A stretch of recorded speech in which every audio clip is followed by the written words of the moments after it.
بسم اللہ الرحمن الرحیم۔ اللہ کے نام سے شروع جو نہایت مہربان رحمت والا ہے۔ السلام علیکم ورحمۃ اللہ وبرکاتہ۔ رجب کے ابتدائی 3 ایام کے روزہ کی فضیلت کے متعلق ایک روایت۔ سوال: درج الحدیث کی تحقیق فرما دیں کہ رجب کے پہلے دن کا روزہ 3 سال کا کفارہ ہے، دوسرے دن کا روزہ 2 سال کا کفارہ ہے اور تیسرے دن کا روزہ 1 سال کا کفارہ ہے، پھر ہر دن کا روزہ 1 ماہ کا کفارہ ہے۔ جواب: مذکورہ روایت کو ابو محمد خلال نے اپنی کتاب فضائل شہر رجب میں اپنی سند سے حضرت ابن عباس سے نقل کیا ہے۔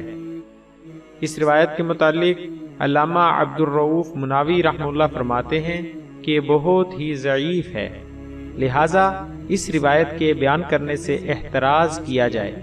البتہ رجب میں روزہ رکھنا باعث فضیلت ہے، کیونکہ جناب نبی کریم صلی اللہ علیہ وآلہ وسلم اس مہینے میں کثرت کے ساتھ روزے رکھا کرتے تھے۔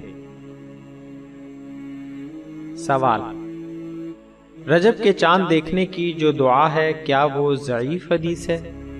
جواب: رجب کی دعا جو احادیث میں منقول ہے وہ یہ ہے: اللہم بارک لنا فی رجب وشعبان وبلغنا رمضان۔ مذکورہ دعا احادیث کی متعدد کتابوں میں منقول ہے۔